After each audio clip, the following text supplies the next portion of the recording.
সময়টা ১৯৬৭ সালের জুন। মাত্র ৬ দিনের যুদ্ধে ইসরায়েলের হাতে নাস্তানাবুদ হয় আরব দেশগুলো। সিরিয়া, মিশর, জর্ডানের মতো দেশকে শোচনীয়ভাবে পরাজিত করে তেল আবিব। সে থেকে শুধু মধ্যপ্রাচ্যে নয়, গোটা দুনিয়ায় বীর দর্পে দম্ভ করে চলে ইসরায়েল। কিন্তু ৫৮ বছর পর সেই জুন মাসেই চূর্ণ বিচীর্ণ হয়ে গেল ইসরায়েলের সেই অহংকার। আরব বিশ্বের সেই কলঙ্ক মুছল এবার ইরান একা। ইরান ও ইসরায়েলের মধ্যে গেল ১২ দিনের যুদ্ধে দুই দেশের ব্যাপক ক্ষয়ক্ষতি হয়েছে। তবে এবারই প্রথম অনিরাপদ জীবন দেখেছে ইসরায়েলের নাগরিকরা। ইরানের মুহুর্মুহু ক্ষেপণাস্ত্র হামলায় প্রতিনিয়ত বাংকারে পালাতে বাধ্য হয়েছেন তারা। এমন বিভীষিকাময় জীবন আগে কখনো দেখেনি ইসরায়েল। নেতানিয়াহু ইরানের সঙ্গে যুদ্ধে জড়ানোর ফলে তাদের এই পরিস্থিতিতে পড়তে হয়েছে। ইসরায়েলের প্রায় ১/৩ ক্ষতিগ্রস্ত হয়েছে।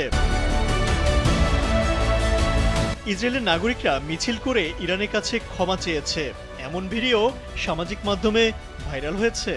মূলত ইরানের সঙ্গে যুদ্ধে জড়িয়ে নেতানিয়াহু ইসরায়েলি নাগরিকদের জীবন অনিরাপদ করে তুলেছে। এজন্য যুদ্ধ পরবর্তী সময়ে নিজ দেশে কঠিন চ্যালেঞ্জে পড়তে যাচ্ছে নেতানিয়াহু। এমনকি তার নেতৃত্ব চ্যালেঞ্জ করা হতে পারে। নেতানিয়াহুর বিরুদ্ধে ইসরায়েলে বড় আন্দোলন গড়ে উঠতে পারে বলে মনে করছেন আন্তর্জাতিক বিশ্লেষকরা। এর ফলে নেতানিয়াহুর শাসনেরও অবসানের সম্ভাবনা রয়েছে।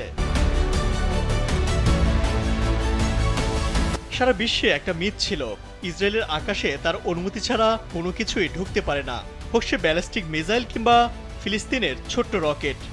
ইসরায়েলের সেই অহংকারের আয়রন ডোম এবার ভেঙে চুরমার করে দিয়েছে ইরানের সুপারসনিক মিসাইল। সারা বিশ্বকে চোখে আঙুল দিয়ে দেখিয়ে দিয়েছে ইসরায়েল কোনো অপ্রতিরোধ্য শক্তি নয়। চাইলে তেল আবিবের মাটিতেও ফেলা যায় প্রতিরোধের অস্ত্র। যে ইসরায়েল দুর্বল ফিলিস্তিনের শহরকে মাটির সাথে গুঁড়িয়ে দিয়েছে, অসহায় মানুষকে খোলা আকাশের নিচে থাকতে বাধ্য করেছে, ইরান সেই ইসরায়েলবাসীকেও খোলা আকাশের নিচে না হোক অন্তত গর্তে লুকাতে বাধ্য করেছে। দিনের পর দিন বাংকারে কিংবা ভবনের আন্ডারগ্রাউন্ডে থাকতে হয়েছে তাদের।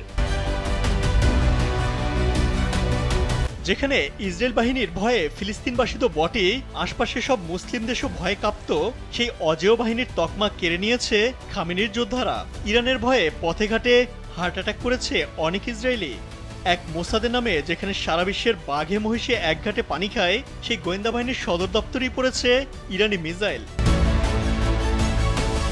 স্থলবন্দর, নদীবন্দর, এমনকি বিমানবন্দর, বিদ্যুৎ কেন্দ্র, গবেষণা কেন্দ্র সহ গুরুত্বপূর্ণ বহু স্থাপনা গুঁড়িয়ে দিয়েছে ইরান। শেষ পর্যন্ত রণে ভঙ্গ দিয়ে নেতানিয়াহু যুদ্ধের ময়দানে ডেকে আনলো প্রভু আমেরিকাকে।